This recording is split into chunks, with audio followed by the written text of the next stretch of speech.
Thank you for joining us. I am here with Lynn Casmia. She is the Digital Integration Specialist at Washington High School.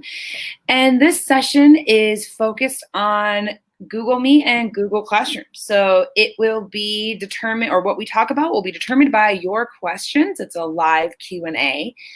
Any questions that you have, please put them in the chat and we will put them on the screen and show you what we can show you. And if there's anything that we can't answer, then we will follow up with you. All right, we actually have our first question. Yay! Mr. Keeler, is there any way to transfer students and their work in Google Classroom when counselors are playing musical schedules? No. Sorry. The short answer is no.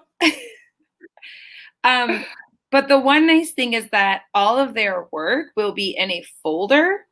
So they could easily take that folder and share it with the new teacher or share the documents with the new teacher. So just like when you started Google Classroom in your Drive, automatically there is a folder that's created that's called Classroom, and it's divided by every single classroom. And in that folder, there are subfolders. So every assignment that you post that's asking students to submit something, it's a folder that contains all the students' work. So even after they unenroll from your course, you could take that the work that exists for that student and share it with the new teacher.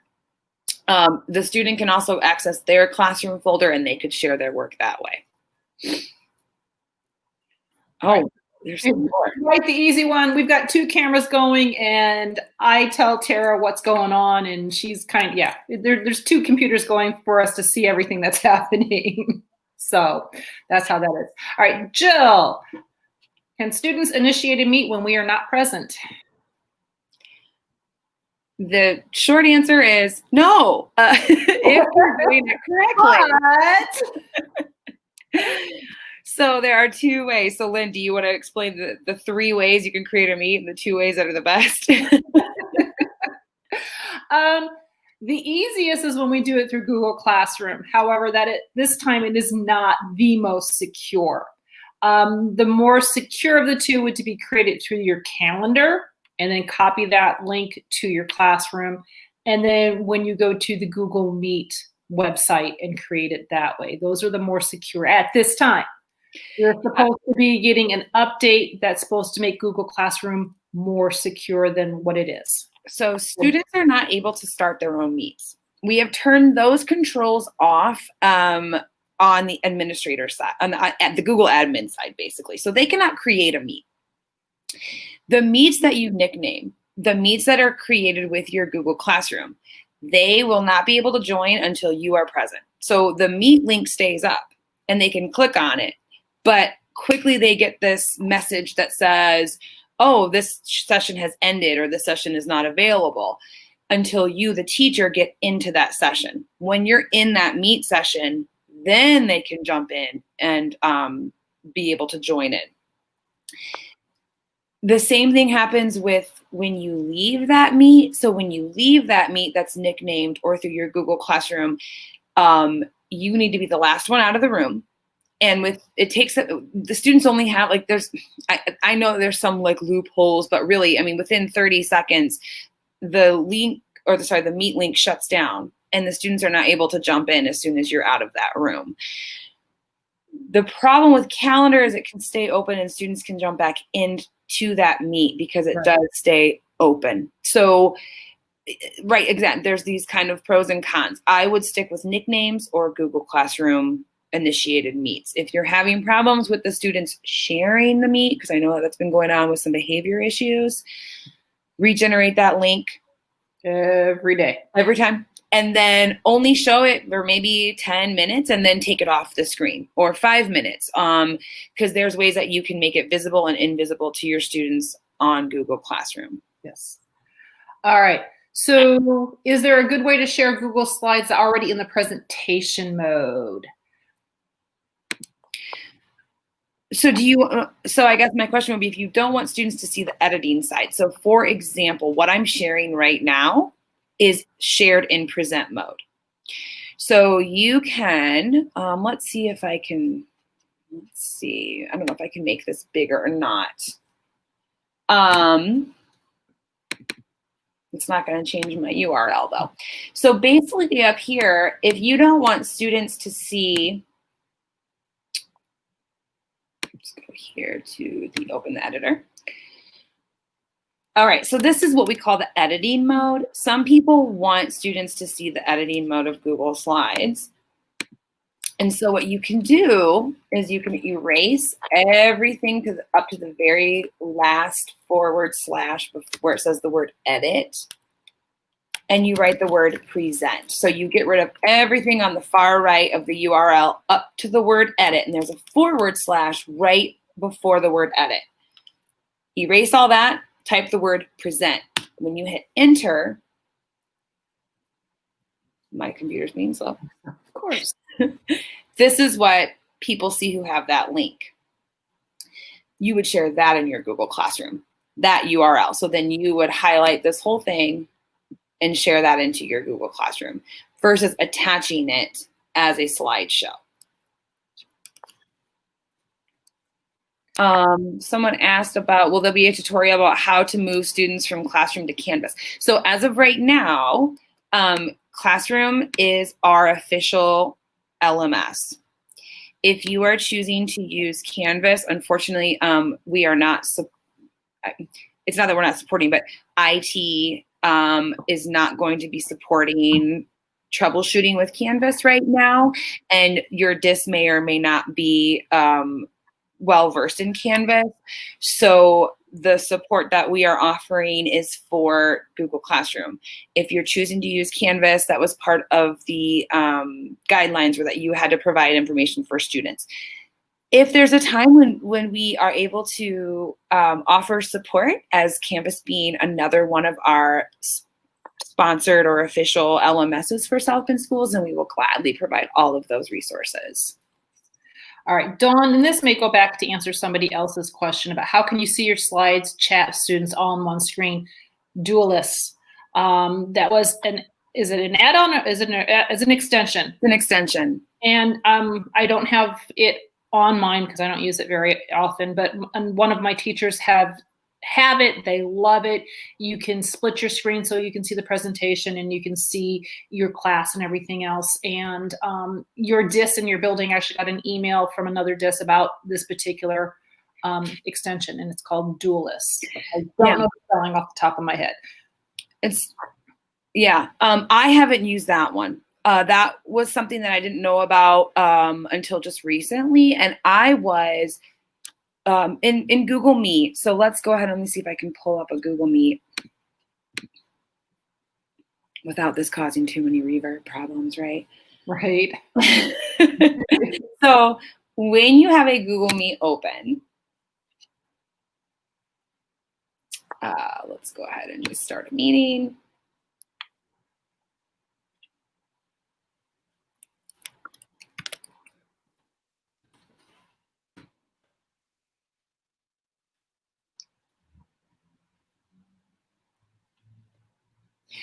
There's a way that you can layer your screen. So basically, I'll show you that as we're waiting for this to load. Right.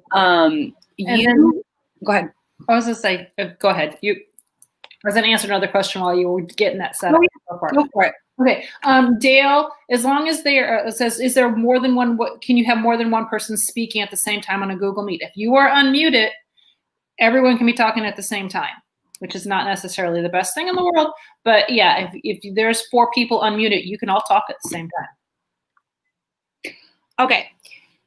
So real quick, you can present your screen.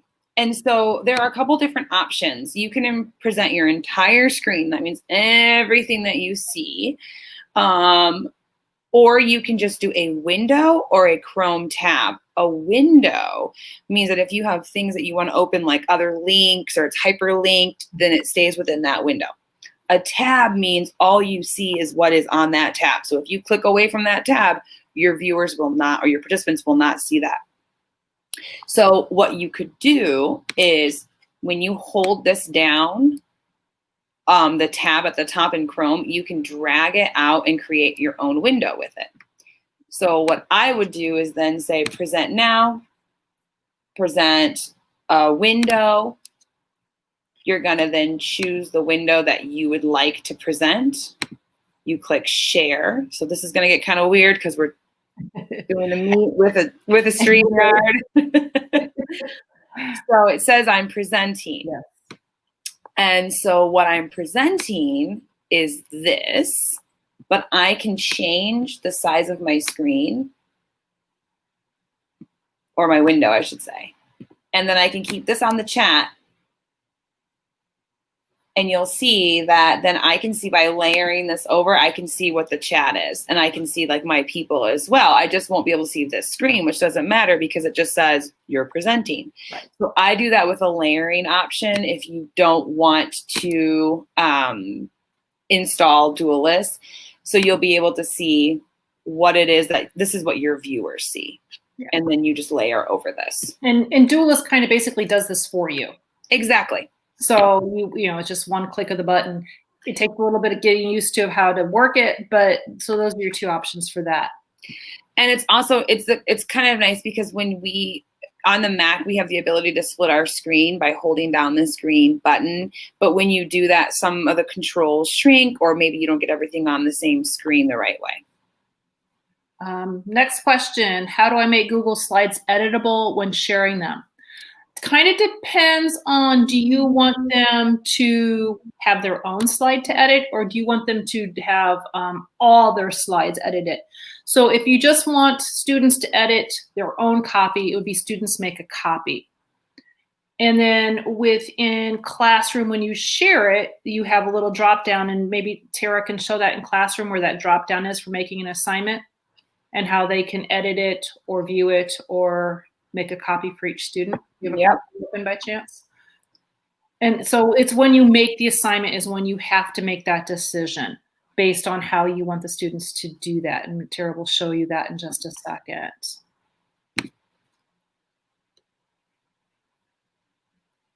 And of course, we have to wait for lag time here. So sorry, guys.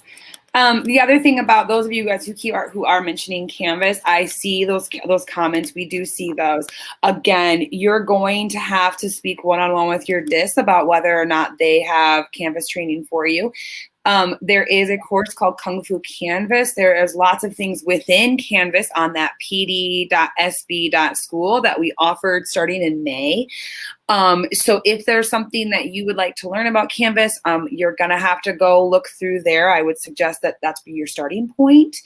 Canvas has a lot of pre-made resources. So again, we're just going to focus today on Google Classroom and Google Meet. If you have other questions about other platforms, that's going to be a different time, and you'll want to reach out directly to your DIS, but we're going to focus just on Google Classroom and Google Meet today. Okay, sorry, I forgot what we were doing. An assignment. How do we get it so students can edit the slides, make a copy? Yes. Thank you. Okay. Not a problem. So I'm in Google Classroom and I want to create an assignment. So I click on this big button right here. I'm going to create an assignment because I want them to submit something to it. I want it doesn't have to be graded, but I want them to submit to it. That's the difference. So mine is not going to be graded. It's a formative assessment. It's just for feedback. We're going to give this a title such as Google Meet. Okay. And we're going to then add something that already exists. You can also create. Okay, so there's another question about can you get it from somewhere besides Google Drive? This is where you would do it. You could do Google Drive. You could get the link. You can add a PNG. So that, I can't remember who it was, asked, can I upload it from somewhere else? Yes, and this is where you're going to do it from. It's from that add button. Yeah, so the paperclip, remember, is anything on your desktop.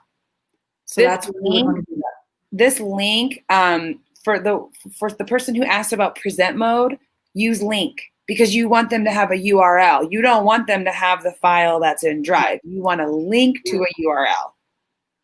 Okay, so I have this sitting in my Drive. And just pick a slideshow, any slideshow. Any slideshow. We're just going to go to recent. Probably going to be my Google Meet. All right, let's click this one. Looks good to me. We're going to insert it. All right, now it's attached. Here, this button, this drop-down button, you have 3 options. You can give this to students as a view-only file, or as an edit file, or make a copy for each student. So if you want them to edit the whole slideshow, you're going to go to the second one. If you want everyone to have their own copy, you're going to go to the bottom one. Exactly. So this is if you're doing a collaborative slide and all your students need to work on one slide. This is like you create a template and you want each student to have that template but work on their own work. And then this is more of like you just want them to look at it. When you give them that view file, they can still go and make a copy of that. They have all of the same tools that are available in Google Slide, basically, or whatever doc or app you're uploading, that same tool set. So I would say edit. And I've already discussed with my students how to make it be, how to work on a collaborative slide. I would write directions here for them. And then you can choose all of the features that you would like to choose, ungraded, no due date, topics, and you just assign, and you're good. All right, so Anne has a question I'm sure lots of people have questions about. I'm invited as a teacher from another teacher. How do I stop getting all those email notifications? So your go ahead, Lynn, you go. Well, it's easier for you to show it, but so what you're gonna do is you have to go to your main screen. You cannot do this from the class itself. You have to go to your main class screen. So you're gonna click on your classes at the top, just like Tara is. You're gonna go to those 3 lines right next to Google.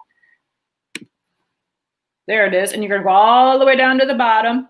I got a lot of classrooms, you guys. Okay, now it's tricky to have my one screen in front of the other. So you're gonna go to settings. Okay. Now there's several different ways you can do it. You can turn off all your email notifications, and that's gonna take all emails from Google Classroom and get rid of them. And you have your own class and you still want to get email notifications, you can toggle which ones you want here. But then if you go all the way down to class notifications and you do that little arrow, you can now pick specific classes you do or do not want to receive notifications from. So for example, I loved getting the late submissions of student work. Why? Because I had already graded all those. Exactly. And then little Tara comes along 3 weeks later and starts, doing all this work. Well, I don't know that she's doing all of it because I've already graded that lump of assignments. So that was really helpful to have on. But when I have 30 kids all turning in assignments, that's 1 email per assignment per kid. And that's for 1 class period. One class no. So you get 180 emails. That's not the kind of instant gratification when I delete all 180 that I really want to go through. That's a lot to click. Now, real quickly, this will not affect a co-teacher. These are your personal settings. So correct. If your administrator is getting all these emails and says, turn it off, you can just say to them, no, go ahead, turn off. You do it. Turn off all of this right here. And they can just one swipe and it's done. Yeah. So, all right, Cassandra, is there any recommended extension to be able to create breakout rooms for students and still be able to record everything that's going on? We're laughing because not yet. Yeah, so we are waiting for Google.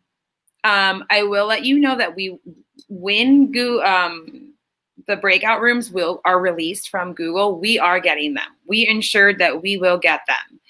I know it's been an issue, but unfortunately, we don't know. Google said October. I thought it was September. I know. I think anyway. The other thing is that so if we go back to this, we have lots of co-teachers and lots of people who are working together. So sometimes when we open up like two meets, because you can be on a meet at the same time, or if we're in the same room, we get this loud, crazy echo, which is just like so painful. But if you are working in small groups and you have a co-teacher, you can have multiple meets open at the same time. The issue is learning how to mute one and unmute another when you want to talk in it, or muting all of them and just being an observer. But you can be recording and running all of those. I've only been in multiple meets. I've never recorded multiple meets, but I'm assuming it all works the same. So you can have those open. Just make sure you are muting yourself in each of those rooms until you need to speak. All right. Can students initiate any kind of meetings with each other for partner work?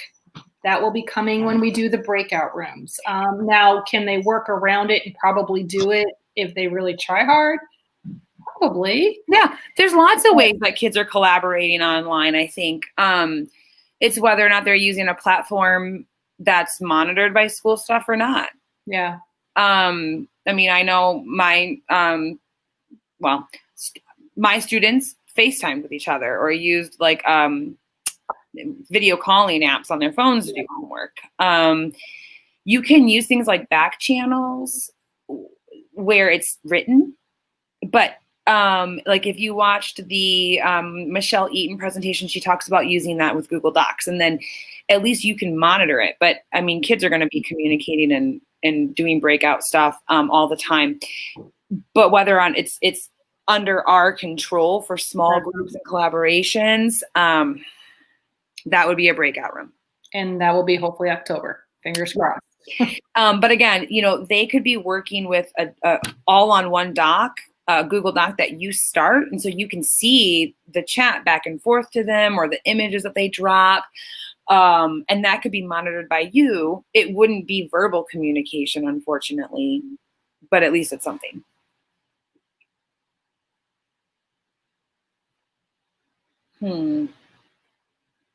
Oh, I think Lynn is frozen. After the class is recorded, where do the recordings go? Great question. So what Google does is as soon as you make your first recording, I'm going to remove her. She's not frozen. As soon as you make your first recording, they create a folder for you that says Meet. And then within those, all of your Google Meet recordings will exist, and you can go there and access them. Sometimes it will take a while to, I'm so sorry. Sometimes it'll take a while for the recordings to load. So just have some patience. I think it's about a 5-minute time frame between the time that you record them or you stop recording and they end up in your drive. Let's see.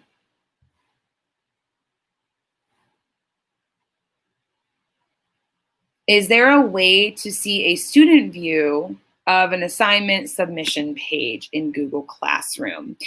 So that's a really good question. There is a resource I can share on this or out to you all. I can, let's see. We did create a Canvas course for this, so I will throw that into the Canvas course. I do have a student guide to submission, Google Classroom submissions or assignment submissions I can send out. But I always included my own personal email as a student just so I could see what it looked like. And you could also set up your own account that is not like a personal account, but it's a quote unquote fake account. And then you add that as your student, and then you can toggle between the two views to see what it looks like. Hi, sorry. Go ahead. What happened? Hey, Lynn, you froze. So oh, sorry. Welcome back. We're talking about student views. So also, if you are wondering if we could get ghost accounts or fake student accounts from South Bend schools, no. There's a big story behind it, but no, it will not happen. It will never happen. So my suggestion to you is to create or maybe have a sample student that your department uses, right? It could be, I don't know, science sample student, and then everybody uses that same one. Did you go over the co-teacher and recording of videos? I did not. Okay, so this has happened in my building as well. You're a special ed teacher and you're out as a co-teacher and you're receiving ownership of their videos. So that's a glitch with Google that happened in our building today as well. You're going to have to go into that teacher, into the video, and you're going to have to give that teacher ownership. From what I understand is if you're the co-teacher and you come in after the teacher's already started recording, for some reason or another, Google gives you ownership instead of her or the first teacher. I don't know why. So my recommendation was always be on the meet before the other teacher starts recording. In our case, it was a special ed para. And I said, if it continues, ask her to make you a student. So at least you can see what your student's doing. But that unfortunately is what happened to, in Megan, that's exactly what happened in our building, was the para got ownership. And so she had to transfer that ownership. It's not hard to do. And she did it in 2 minutes if under that. So that does happen. And then that's a Google glitch. Yep. Okay, someone had asked, can you explain the pros and cons between posting a Google Doc and slide in a copy or read only? That's just a preference on what you want the students to be able to do. So for example, I don't want anyone being distracted by the editing side, so I'm going to show this in present mode. It's just a preference. Someone had asked, how can you record? Okay, so there are lots of ways to record your screen, but when you are in a Google Meet and you click on these 3 dots down here, you have the option to record a meeting. When you go to record a meeting, it's going to ask for consent. So you as the teacher, when you are recording your students, please need to say, hey, everybody, this is going to be recorded now. And they will see a little record button up in the top corner, but you do need to ask that. That gives students who do not want to appear on a recorded video the opportunity to turn off their screen and mute their mic. What is recorded is whoever the active speaker is or whatever is being presented. So the chat in your view of the people right here, are not being recorded. So we cannot ask our students to put their cameras on. Their choice. They can have their emojis up, so yeah. Exactly. And I know there's been some things about some students not being able to change their profile picture, that IT is aware of that. So you need to just start the recording. They can turn their cameras off, and if they turn their mic off, then they will not come onto the screen if any kind of background noise happens. The other thing that you can do is you can actually take QuickTime or Screencastify and you can record your entire screen. But then this view, the people view, and the chat is recorded. So that's up to you about what you want to have in those recordings. Remember, we don't have to record the entire interaction. We're recording that instruction piece. So if you're dialoguing with your students, that does not need to be on the recording unless it has something to do with the content and the instruction of the class. All right. Let's see here. Terrible lag, slowing down the whole computer and being kicked off the Google Meet as I host. Is that a connectivity issue? Possibly. Have you cleared your browsing history? Is Google Chrome up to date? If Google Chrome is not up to date, that could be an issue. To check to see if your Chrome is up to date, usually there's a little arrow in the upper right-hand corner. I think it's green or red. And if you click on that, it'll say Update Chrome. Restart your computer. Clear your browsing history. Those are some things that could cause that lag. I'm going to jump in. A lot of it, too, that we've been seeing is that a lot of teachers have tons of tabs open. Close those tabs. Cool. So I use a thing called One Tab, and if I am like doing like an internet search and I'm finding all this good stuff that I want to come back to later, instead of bookmarking everything, I use what we call One Tab. And so everything that's all open, I click my button, and it is, let's see if you guys can see it, this little icon right here. I click this and automagically, my favorite new word, everything folds into this lovely tab. And then I can come back to it later. Get rid of all those tabs. Yeah. Anything in the background is going to slow it down. And there's a lot of times that we don't even know with websites that have things running what it is that's causing that slowdown. Yeah. And just to reiterate, so if you have all your class notifications off, but still the late work's the only one you're going to get, even if everything else is off. Correct, Tara? Because I never had a class. Okay, so yes. Yeah. Unless you've toggled no notifications. Yeah, if you turn off all notifications, so you can turn off everything but late work. So see how I have some of these, like I pick and choose kind of what I would like. And so, for example, like late submissions or resubmissions, because if I had a student that I needed to write based on feedback, resubmit something, I needed that as well, because it wasn't late work, it was resubmission. So you can just kind of pick and choose. And if there's some of these classes that you don't need to receive notifications for, just turn those all the way off. All right. To edit a recording, you would have to use a video editor to narrow it or make it bigger. You can't edit it directly from Google Drive. So you would have to upload a video to maybe iMovie or something like that, crop it, then upload it. And as for naming your Google Meet, because I know it just timestamps it, you would have to give the Google Meet a nickname, like Tara did at the beginning when she went to join Google Meet or create Google Meet. And you have to give it a nickname, and then it will actually give the name to the Meet.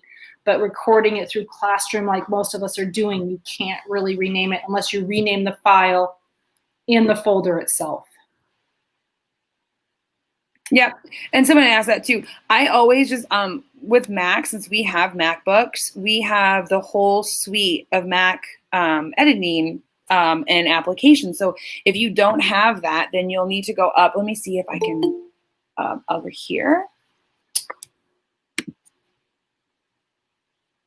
And if you didn't watch Chad Gish for the asynchronous videos, watch that for editing, because he uses iMovie and he does it, and it's fantastic. Yeah. So up here, can you see this?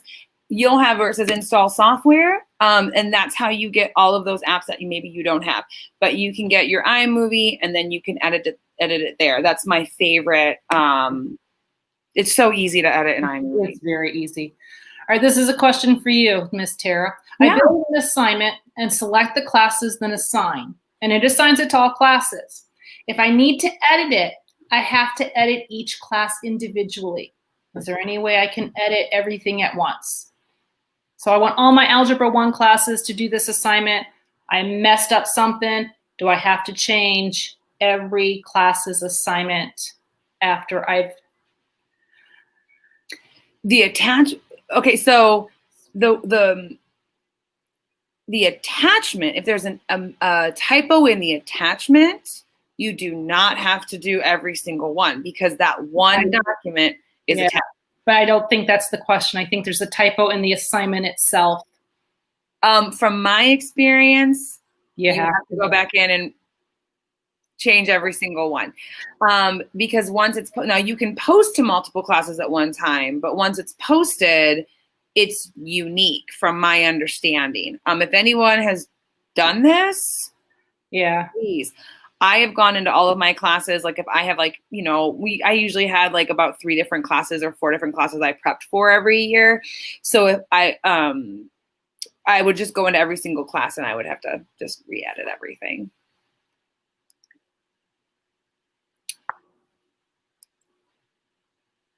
All right.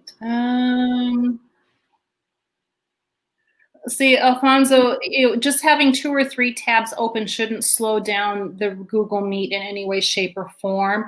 We're talking about the people who have 40 Google tabs open at the same time. If you have 2 or 3, that shouldn't affect anything.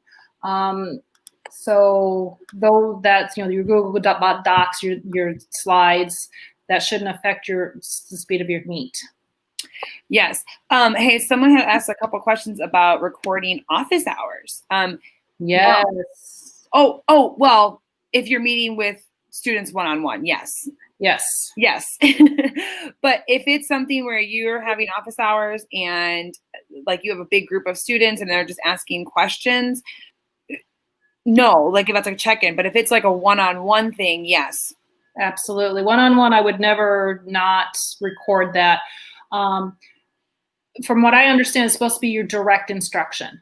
Mm-hmm. I mean, if you were doing direct instruction, you should be videotaping direct instruction. If it's like we're doing right now, hey, we're going to check in, see how everyone's doing. If you've got any questions, join us. You wouldn't have to record that. No. But if, like, for example, like it's Lynn and I in this room. So if Lynn comes in and I'm alone having office hours, right, and my camera's off and I'm waiting for students to come in and she says, hey, Miss Callum, I'm like, hey, Lynn, I'm going to record this real quick before you ask your question. And then I just start recording. And then it's the same thing as having your door closed with a student or being, alone. No. We just follow those procedures. Another person asked about the chat log. So I had said earlier that when you're recording, the chat is not recorded in the video.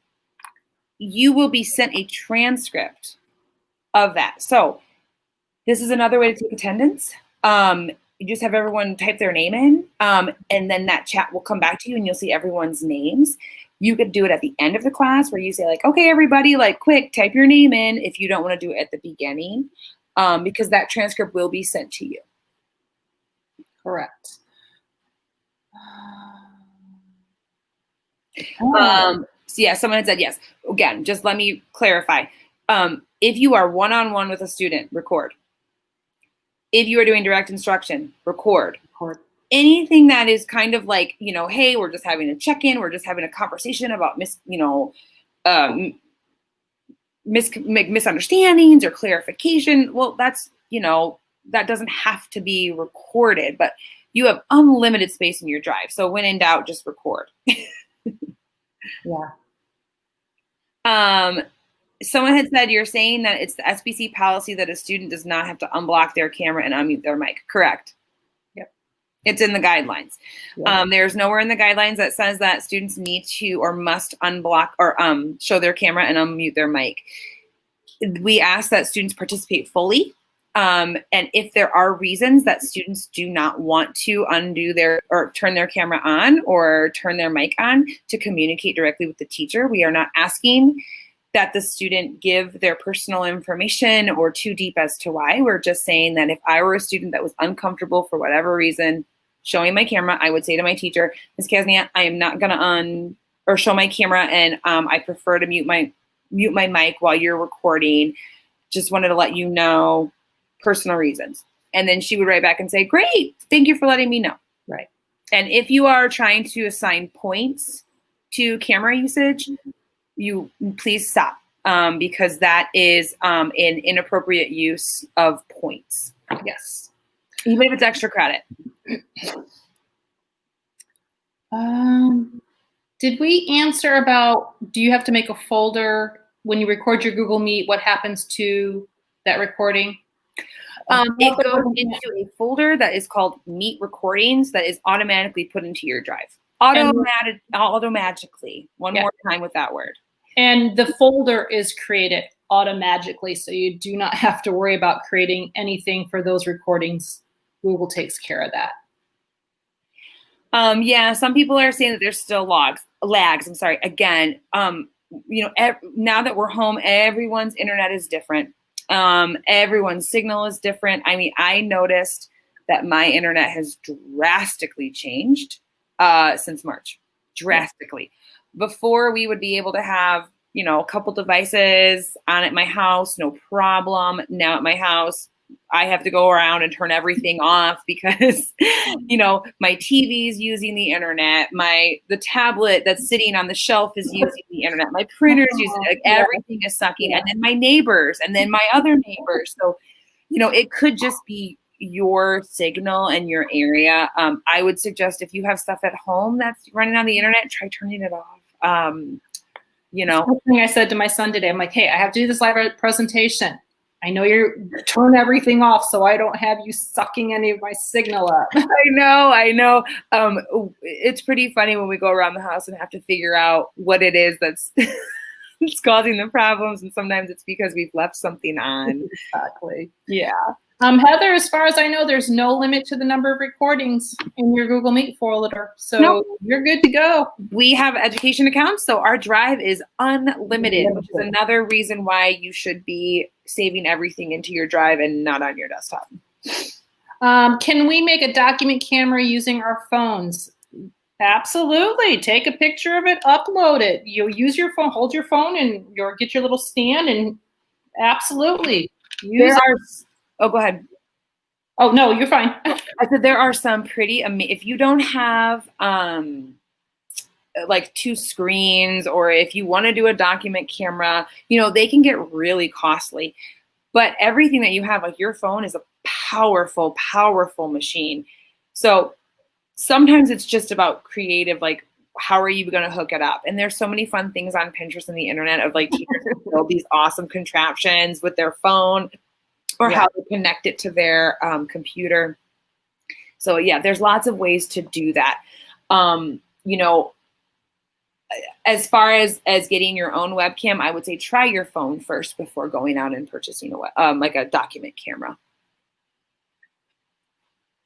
Okay, so Lynn, if the classroom notifications is turned off, but your main notification at the top, and you still have that late work at the top, you should still get your late work submission emails. So, how do you set your phone up for a document camera? Internet. Google it. Google it. We really don't know. There's an app for that. Yeah, there's so many different ways. It depends on your phone. It depends on like what your setup is at your house. I mean, it depends on what kind of cords you have. So that I unfortunately would be like a one-on-one thing, but I would Google it and see what it says. Yeah. What software do we use? So when you're using a Meet, we do have we have the ability to use Jamboard for a on-screen whiteboard, so you don't have to make it as a document cam. And using things like Duelist, or using a split screen kind of action, you can be drawing on that Jamboard. Your students can interact with that Jamboard as well, and that's is an on-screen whiteboard that you can use. There's also, I think, is it called Explain Everything? There's another app that's a whiteboard app. There's lots of things that you can do. Go ahead. Go ahead and post Daniel's. He's got the name of an app that can be used as a document camera. Oh, yeah. So if you could post that. So there's the app for those of you who've done that or would like to try it. Let us know. Your phone can be a scanner. I mean, your phone is like a little mini, basically a little mini computer. And you can also get Jamboard on your phone. So if you want to figure out how to then also use your phone as a kind of an external display, you can also use it, or like an iPad, you can use that with Jamboard as well. Right. Can students edit Google Docs if I make them a copy? When you go to make that assignment and you say make a copy for each student, that is that student's to do with what they need to do with. That's their template. They can type, they can edit, they can change. But when you do that, it's got to be that make a copy for each student, and they can edit it. Right. If you want to edit that after you've done make a copy, you can't edit it anymore.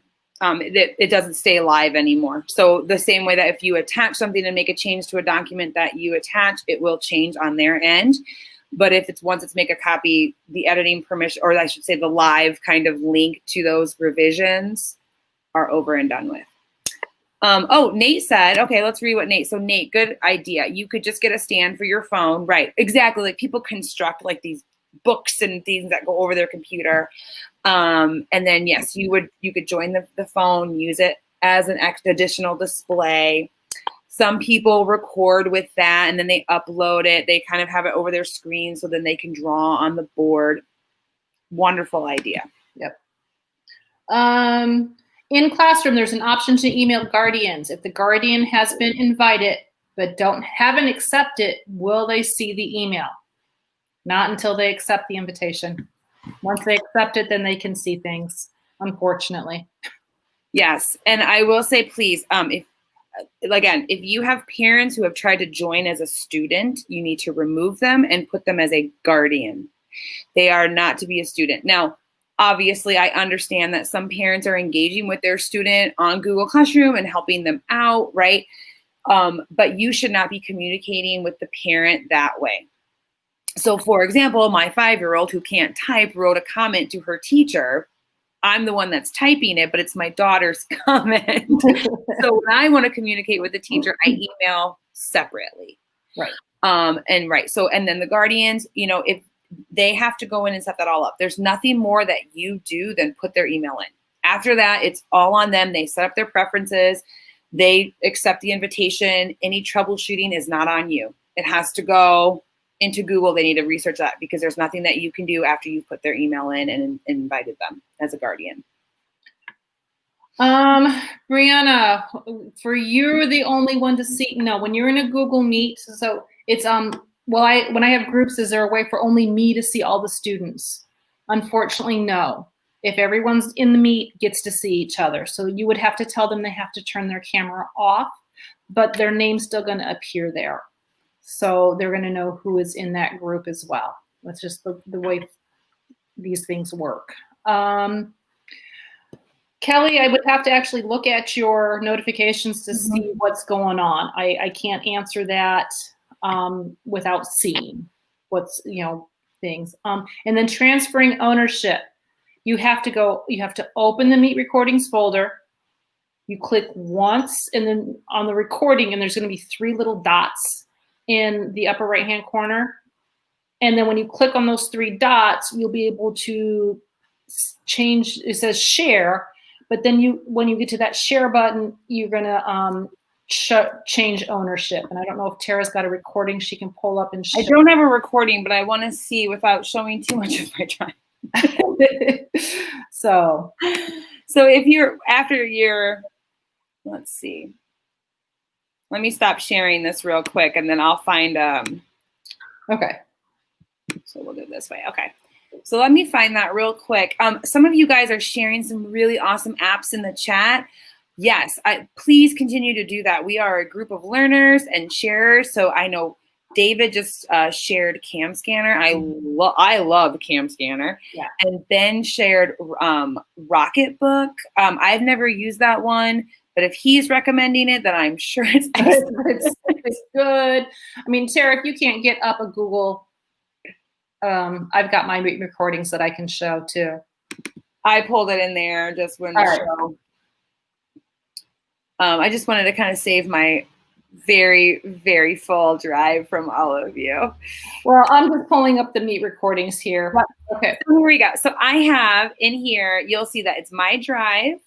And then I have Meet recordings. So if I wanted to change ownership of the Adams Virtual Office Hours, when you click on this, oh, see, now my computer's going to be really slow. I don't even have to open it, but I can do things like I can move it somewhere. I can, let's say, rename it, right? But then when I want to change the ownership, let's see if I can not have this start. Okay. Let's go to, oh, sorry. It's going to start. All right, you stopped it. Okay, good. All right, so you're going to go to share. Let's do this one. Thank you. My computer is being sorry, Mr. Sites. I don't think I haven't seen his name, so. Okay, so see how I'm the owner? I can change this and make him the owner. And I'll say yes. But you have to share it with them first. If you haven't shared it with them, so share it with them and then change their role. And that way they've got it. So. Yeah, and you can even just have each other's folders, you can rename that folder. So it could say like meet recordings Tara, meet recordings Lynn, and then I share mine with hers and she shares hers with mine because we're co-teachers. So that way you'll have access to everybody's. Right. Robin, have had kiddos enter a meet uninvited. Is there a way to prevent that from re-entering? You're doing it through Google Classroom. If you kick someone out, they can come back in. If you create the meet a different way, whether it's through calendar or through going through Google Meet website or the link, yeah, once you kick them out, they're gone. To make sure someone who is not part of your class, change that code every single day. Unpost it so they can't see it until right before your meeting. And then 5 minutes after your meeting starts, turn that code off so people can't see it. That's something that's happened to more than one school. I wish there was an easy way to avoid that. Let your students know if we find out who shared the code with someone outside the classroom, there will be consequences for that student who's sharing the code, because they shouldn't be doing that. And I think that's something that, so Google says, if you guys read about it, I was actually just talking to IT about it this morning. It says that basically that for all the Google Education users, that you can kick out someone and then they would ask to come back in. And you can rather deny or like reject them or allow them, but it's not currently working. Lynn, I just noticed that it is 1:55. Oh, and I have to do another presentation. Yeah. So let's say right to Lynn. I will stay on for just a little bit longer. Bye, Lynn. Thank you. So again, you can, unfortunately, I would contact your administrator, but as of right now, it is not working correctly. And we're trying our best to figure out what we can do with Google to make that happen. Some of you had asked about compiling your chat information. That transcript will get sent to you. And so you will be able to, when you do a Google Meet recording, the chat transcript will get sent to you as well. And then you can edit that how you would like and send it out. Somebody for recording their, editing their recordings, yeah, I recommend just, like, it's going to automatically save you your drive, but download it into iMovie. And when you click on areas, you can drag like the time, I don't know the word for it, I'm so sorry, but basically like the playback line, you drag it where you want it to be, and you can hit Command B and splice it. And then you can just take out sections. You can take out parts of the end just by dragging the end of the clip. It will automatically erase it. It's very easy to use. And then you can just upload that into your Google Classroom. And that way you don't worry about kids getting access to like the recordings on the drive, but you have the edited version, and that will be a file format that they will be able to watch on their Chromebooks. All right, let's see. You're welcome. For those of you who have to leave, by all means, please get your screen break and then be ready for your next meeting. If any of you guys have any more questions, I'll stay on for like another minute or two. But again, I will share some of those resources out. The student submission guide. I will share this kind of Google Meet guide with everybody. So, when in doubt, please just ask. Ask your DIS. There's so many of us that are making so many awesome resources that I'm sure that somewhere in our amazing corporation, there's a really perfect answer to what it is that you're looking for, and someone has already created it in a really amazing way. Let's see. Okay, I think I got all of them.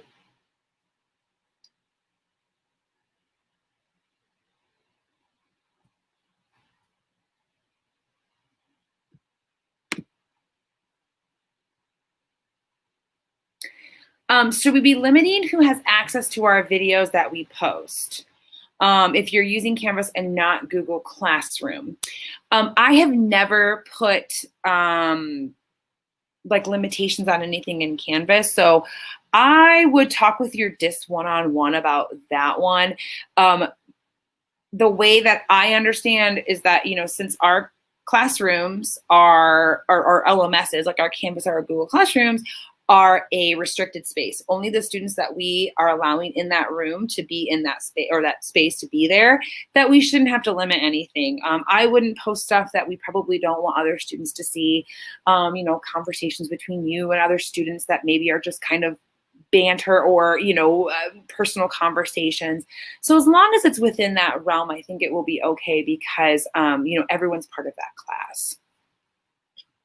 Oh, you have several sections in one class. Oh, that might be something that you would probably want to figure out maybe a different organization for. If it is something where it's private information, or, you know, you are doing some sort of, I don't know what kind of teacher you are, unfortunately, I'm so sorry, but maybe what you would do is just have multiple classes. And I know that might be logistically kind of overwhelming to look at, but it might be the safest thing to do. The other thing that you could do is discuss with your students. If you have a bunch of students who are doing all these different things in one class, maybe there are ways that you can share those videos with them if it's not a whole class thing, but it's more of like one-on-one. So we could, you know, explore some different options with them. Is there a setting that you can choose that prevents people from downloading and copying the videos? Not that I know of. I know that in Docs and Google Apps that you can turn that feature off, but I have not heard of that for videos.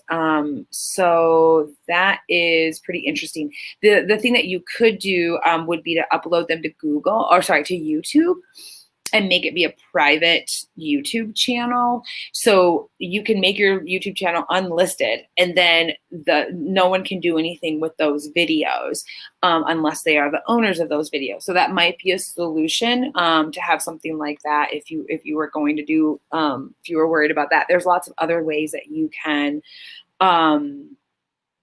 perhaps create kind of your own playlist.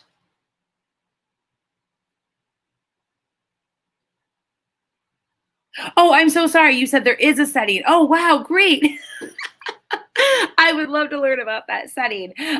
So that's really awesome. So so Katie says there is a setting you can choose. So great, Katie, you're going to show me that setting because I didn't know that existed. That's awesome. All right. And for those of you who came in late, this will be available on YouTube, and you will be able to watch this at any time. It'll be on our channel. So subscribe to the Professional Learning channel, because there's going to be so many great videos and resources uploaded here as we continue through this 2021 school year and beyond. All right. Well, it is 2:01. I'm going to end this session. Thank you all for your time. And again, if you have any, oh, yes, please share the setting with us. Katie, I wonder if you can, hold on. Katie, can you jump on? Let's see if Katie can jump into the broadcast studio. I'm going to send her a quick email. Let's see if it works. All right. Oops, let me stop sharing my screen. Okay, hold on. Oh, great. Okay, so yes, Katie, if you don't want to jump into this session, that's fine. If you could make us a video, then everyone who is watching, I will go ahead and I will post that into our Canvas course. So if you've not enrolled, just go ahead and put that in there. Oh, Discord. I don't know if that's a person from South Bend Schools or not. That might be a bot. So we'll put that into the Canvas course. So if you're not yet enrolled in the Canvas course, please do that. And then all those resources will be available. And again, if there's anything that you need, ask your DISC, because the DISC will be in contact with all the other DISCs and we can all share.